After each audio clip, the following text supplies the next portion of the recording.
구약성경 룻기 1장 1절부터 5절까지를 우리 한 절씩 교독하겠습니다.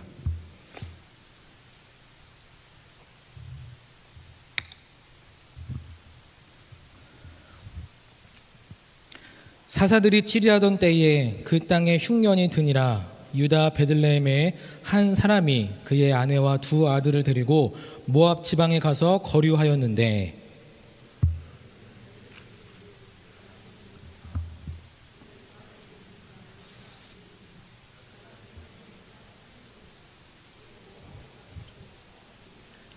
나오미의 남편 엘리멜렉이 죽고 나오미와 그의 두 아들이 남았으며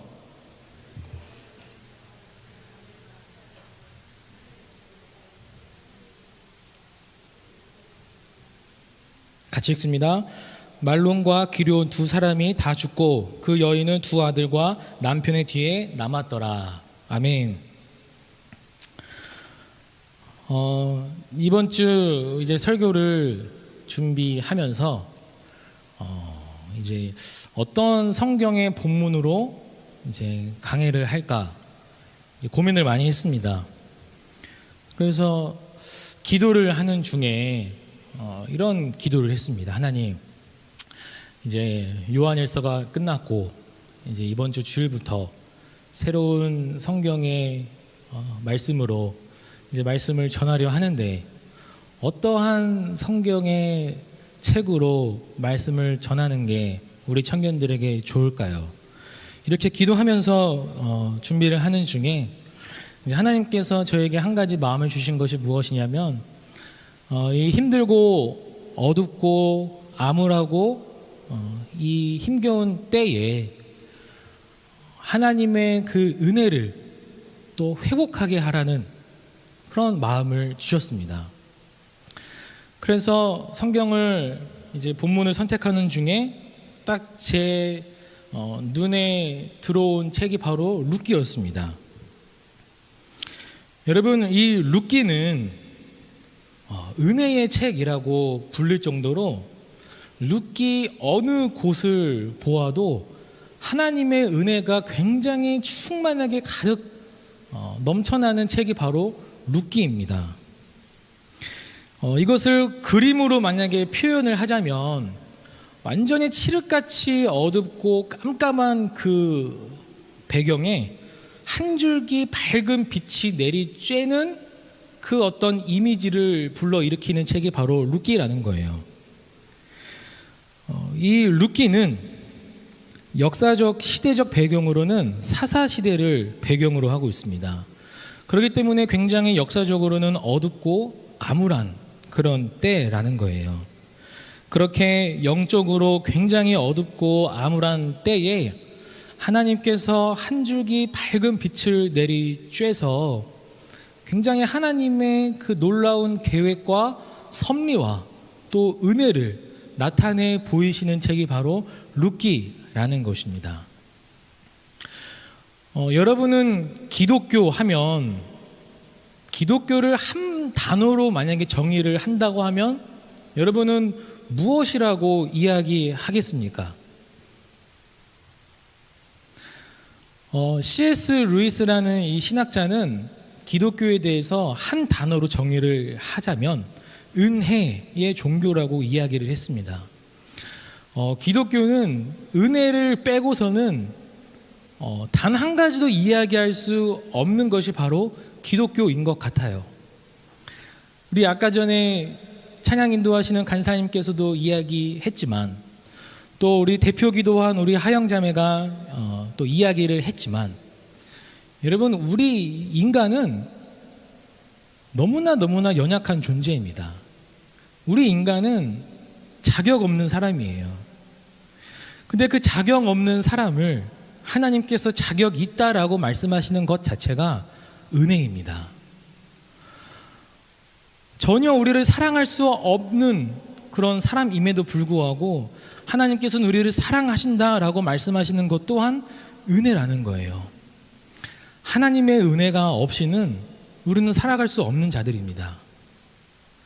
그래서 우리가 앞으로 이 룻기의 말씀을 통해서 우리의 무너졌던 어떤 신앙적인 그런 일들과 또 영적인 그런 부분에 있어서 이 룻기의 말씀을 통해서 다시 하나님의 은혜로 충만하게 회복되고 또 새롭게 되는 그런 시간들이 되기를 간절히 소망하며 축복합니다. 여러분 1절을 한번 보시면 아까도 이야기했지만 룻기의 그 시대적인 배경은 사사들이 치리하던 때라고 이야기를 언급하면서 시작을 하고 있습니다. 그러니까 룻기의 이 시대적인 배경은 사사시대입니다. 그런데 사사시대를 한마디로 정의를 하면 자신들의 소견에 옳은 대로 행했던 시대입니다. 그러니까 하나님께서 이스라엘의 왕으로 계심에도 불구하고 하나님을 왕으로 모시지 않고 내가 왕이 되어서 내가 기준이 되어서 내 뜻대로 내 마음대로 살았던 때가 바로 사사시대라는 거예요. 어쩌면 오늘날의 시대와 너무나 비슷한 시대인 것 같습니다.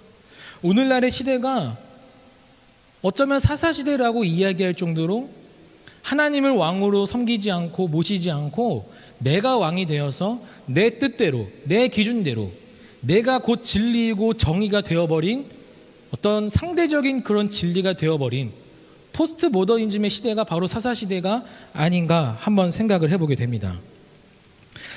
자, 그렇다면 이 사사시대를 대표적으로 특징 짓는 그 사이클이 있어요. 우리가 너무나 잘 알고 있지만 이 이스라엘 백성들이 너무나 태평하게 삽니다. 근데 태평하게 살다가 하나님께 범죄하는 거예요. 그런데 범죄를 하게 되면 하나님은 그 범죄한 이스라엘들을 보시고 징계를 내리시는 거예요. 근데 징계를 받은 이스라엘 백성들은 또 너무나 고통스러워서 하나님께 회개합니다. 그러면은 하나님은 사사를 보내셔서 그 징계를 다시 회복시켜 주세요. 그러면 또다시 그 태평한 날들이 보내고 이러한 루트가 사사시대 처음부터 끝까지 계속 반복적으로 돌아가고 있는 것을 볼 수가 있습니다. 그런데 이 다시 1장 1절을 보시면 그 땅에 흉년이 드니라 라는 이 말씀은 사사시대 때의 흉년이 들었다는 것은 하나님의 징계의 차원이라는 것을 우리가 볼 수 있어요. 그러니까 사사시대에 흉년이 들었다는 것은 하나님께서 징계의 차원으로 흉년을 주셨다라는 것을 우리가 알게 됩니다. 그런데 여러분 본문을 보면 오늘 본문에서는 한 가정이 등장을 합니다. 그 가정의 가장은 엘리멜렉입니다. 그런데 이 흉년이 든 상황 속에서 가정의 가장으로서 이 엘리멜렉은 흉년이 들었을 때 어떤 선택을 해야 됐을까요? 이 엘리멜렉이라고 하는 그 이름을 통해서 이 이름의 의미가 무엇이냐면 하나님은 나의 왕이시다 라는 의미예요. 또 그리고 이 유다 베들레헴에 살고 있었던 사람으로 보아 이 사람은 어떤 신앙적인 그런 가문의 사람이었고 또 하나님은 나의 왕이시다라고 이야기할 정도로 굉장히 신앙적으로도 아마 출중했던 그런 사람이었던 것 같습니다. 그런데 그렇게 흉년이 들었을 때 이 가정의 가장으로서 어떤 선택의 결단을 내려야만 했을까요? 이 엘리멜렉은 베들레헴을 떠나는 선택을 했습니다. 더 이상 베들레헴에 살 수가 없는 거예요. 더 이상 살다가는 나뿐만 아니라 우리 아내, 우리 자녀들까지 완전히 그냥 쫄쫄 굶게 생긴 거예요. 그래서 더 이상 베들레헴에서 이 가나안 땅에서 살 수 없겠다라고 딱 결정을 내려서 어디로 갑니까? 모압이라고 하는 땅으로 피신을 갑니다. 여러분 우리가 너무나 잘 알고 있지만 약속의 땅 가나안을 버리고 다른 땅으로 갔다라는 이 의미는 그냥 단순히 어떤 이사의 개념이 아니라 이것은 신앙적인 문제입니다. 신앙을 버리고 하나님을 떠났다는 의미예요. 그러니까 내 앞에 주어진 큰 흉년이 있을 때 그 흉년을 더 이상 못 견뎌서 하나님을 떠났다는 것을 의미해요. 자, 그런데 이 엘리멜렉은 아마도 조금의 그 일말의 양심은 남았는지 잠깐만 모압에 있을 생각이었던 것 같아요.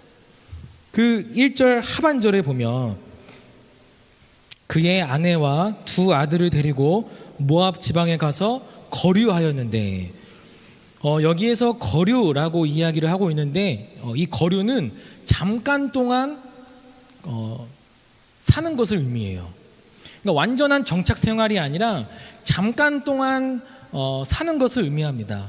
그래서 이 엘리멜렉은 잠깐 이 흉년을 피할 생각으로 잠깐 모압으로 떠났던 것 같아요.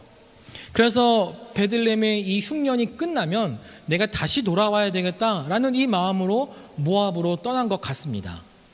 그런데 모압에서 살다가 보니까 너무 좋은 거예요. 너무 편안한 거예요. 너무 인생의 만족함을 누리고 있는 거예요. 더 이상 이런 인생의 안락함을 내가 언제 누려볼 수 있을까 하는 그런 생각이 있었던 것 같습니다. 여러분, 인간은요, 하나님의 주권을 떠나 살아가는 사람들은 처음에는 그런 양심의 가책을 받아서 좀 마음이 어렵고 죄송스러운 마음이 들 수는 있겠지만, 그 죄된 본성을 가진 인간은 하나님의 주권을 떠나 살다가 버리게 되면 그것에 빠져버려요. 거기에 눌러 앉게 된다라는 거예요. 제가 그랬습니다. 제가 군대에서 제가 몇 번 이야기를 드린 적이 있는데, 저는 군대에서 중대 군종병을 이제 그런 보직으로 이제 생활을 했어요. 근데 주일날 저는 군종이었지만 교회를 안 갔어요. 교회 가는 것이 싫었습니다. 물론 처음부터 그런 건 아니었지만 처음에 한 번, 두 번 이제 막 빠지고 보니까 주일날 교회를 안 가고 그 시간에 그냥 내부 안에 있는 것이 너무 좋았어요. 그리고 심지어 오히려 막 선임들이 너는 군종병인데 왜 교회 안 가냐 라고 이야기할 정도로 저는 군대에서 그냥 막 살았었습니다. 신앙적으로. 그래서 아무튼지 인간이라는 이 존재는 그 본성 자체가 그런 죄의 본성을 가지고 있는 사람이기 때문에 하나님의 주권을 떠나서 멀리 살아가는 사람들은 거기에 눌러 앉아버려요. 거기에 빠져버린다라는 거예요.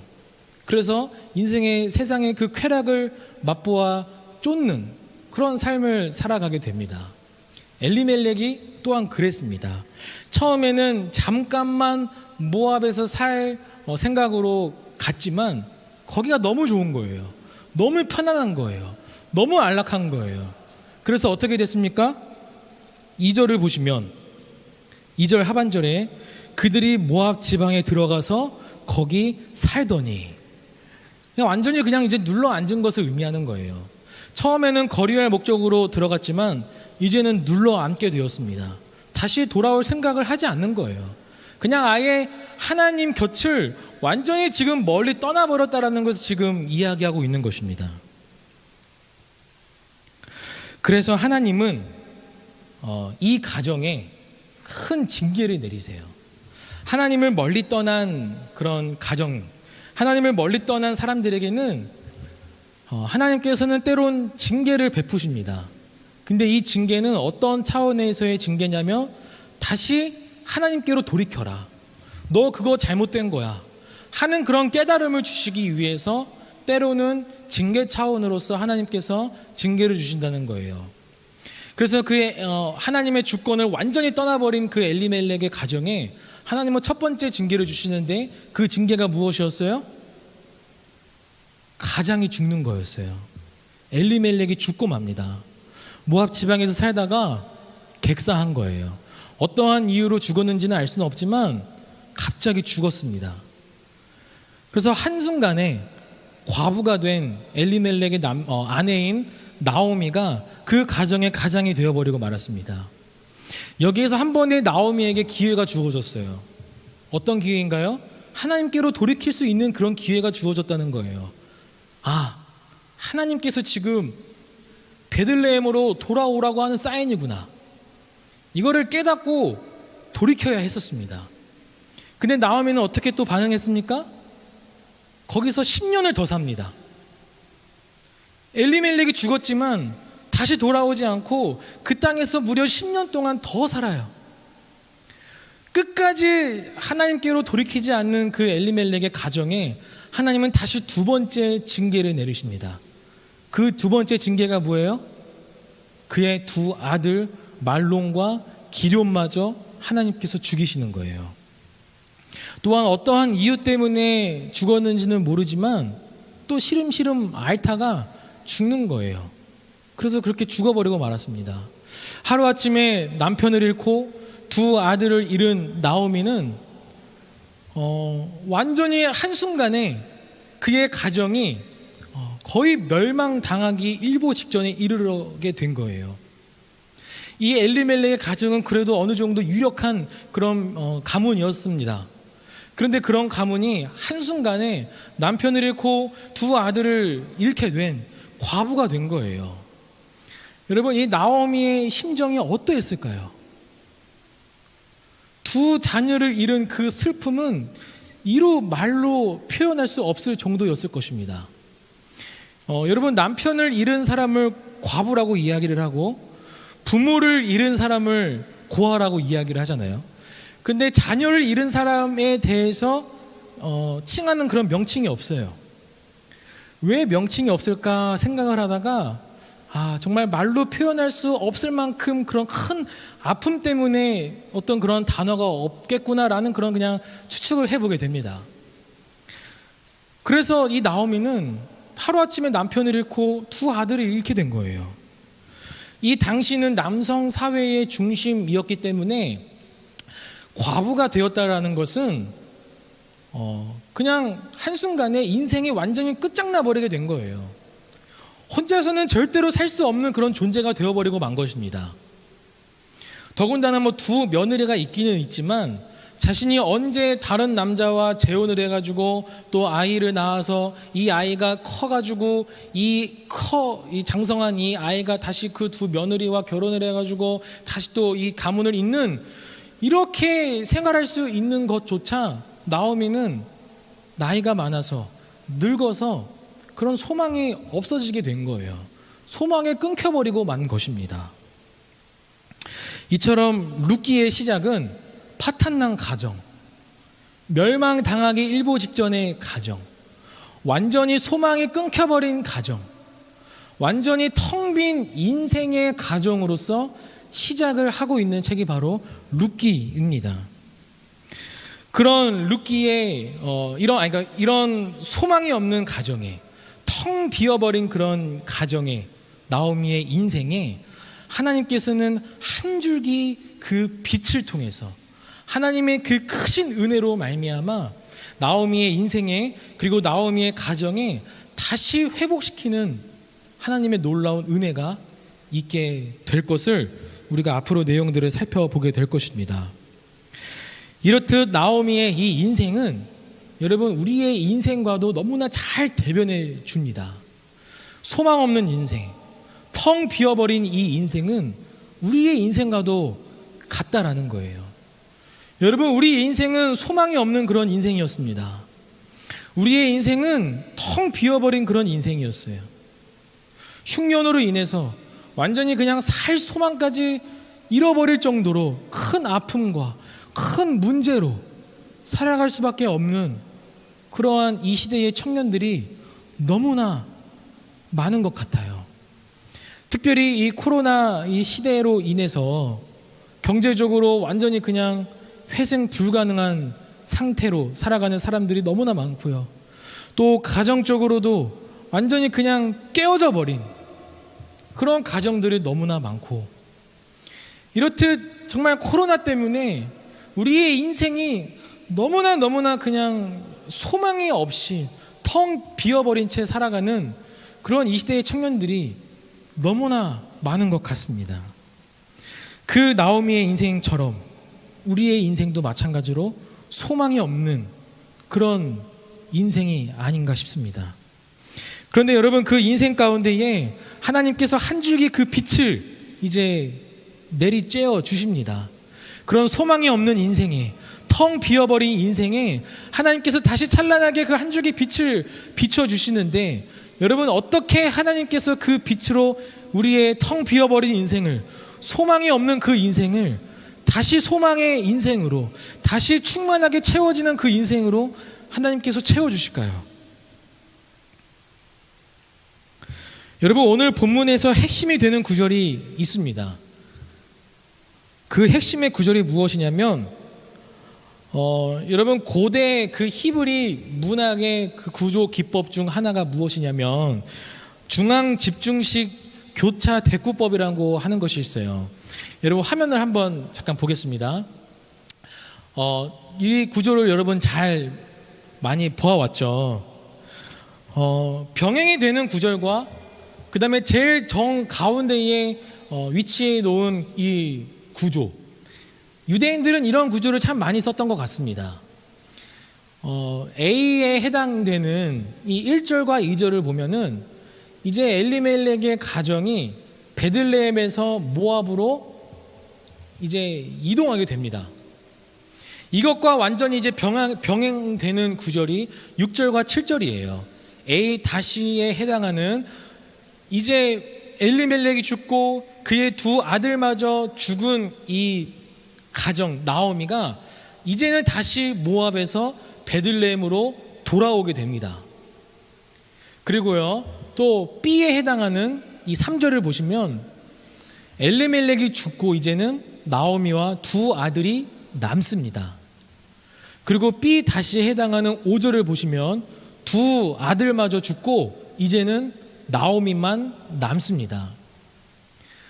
그렇다면 여기에 제일 정중앙에 위치한 이 X에 해당하는 핵심은 무엇이냐면 바로 4절이라는 거예요.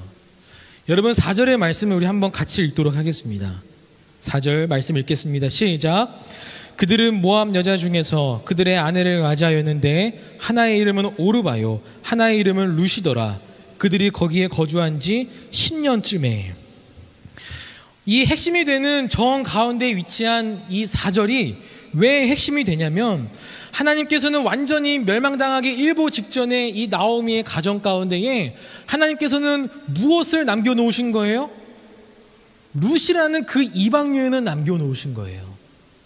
하나님은 그 남겨놓으신 이방 여인 룻이라는 이 사람을 통해서 다시 소망이 없는 이 나오미의 가정에, 완전히 소망이 끊겨져 버린 이 나오미의 인생에 룻이라는 여인을 통해서 다시 나오미의 가정을 회복시키시고 다시 나오미의 인생을 충만하게 채워주실 것이라고 하는 이 룻을 하나님은 남겨놓으셨다라는 거예요.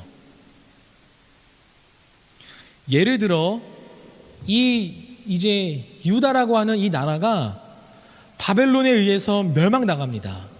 예루살렘이 완전히 황폐화되고 완전히 성전이 초토화가 되어버립니다. 그래서 모든 사람들이 바벨론으로 포로로 끌려가요. 그런데 이 유대인들은 거기에서 살 소망조차 끊어진 상태에 이르렀습니다.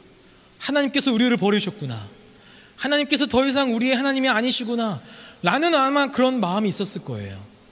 그런데 여러분, 하나님은 완전한 그런 멸망이 아닌 그 포로로 끌려간 남겨놓은 그 유대 백성들을 통해서 다시 새롭게 하나님의 그 크신 하나님의 나라를 이끌고자 하는 그런 계획이 있으셨다라는 것입니다. 여러분, 우리의 인생도 마찬가지예요.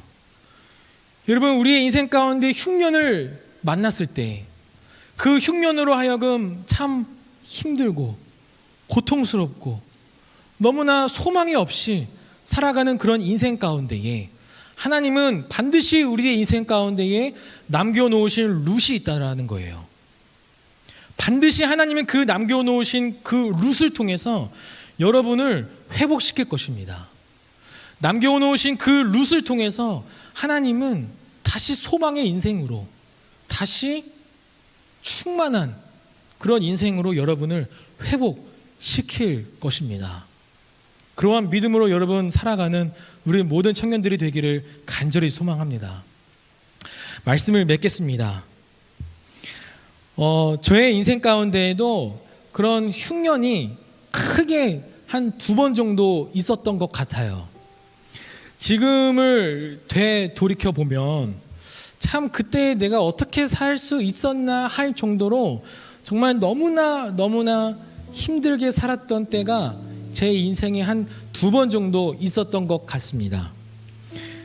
그런데 그런 크게 힘든 상황 가운데서도 지금 생각해 보면, 지금 돌이켜 보면, 하나님은 남겨놓으신 룻이 있었구나.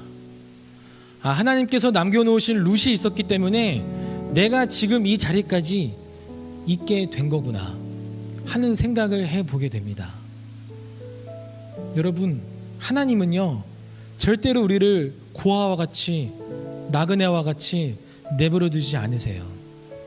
비록 여러분이 지금 흉년의 때를 살고 있다고는 하지만 그런 상황 가운데서도 하나님은 절대로 여러분을 고아와 같이 혼자 내버려 두지 않으신다라는 거예요. 그런 인생의 흉년 가운데 하나님은 반드시 남겨놓으신 룻이 있을 겁니다. 여러분의 주위에 사람이 될 수도 있고요, 또 어떤 상황과 환경이 여러분의 룻이 될 수도 있을 겁니다. 이제 앞으로 쭉 살펴보겠지만 하나님께서 일하시는 그 일하심은 우연과 마침을 통해서 나오미의 가정을 회복시키세요. 우리의 인생 가운데도 이 우연과 마침을 통해서 하나님은 그 남겨놓으신 룻을 통해 우리의 인생을 다시 회복시킬 것입니다. 그 회복의 인생을 경험하기를 간절히 소망합니다. 그래서 이 어둡고 암울한 때에 남겨놓은 이 룻을 통해서 우리의 인생이 다시 한번 회복되는 놀라운 소망의 역사를 경험하기를 예수님의 이름으로 축복합니다.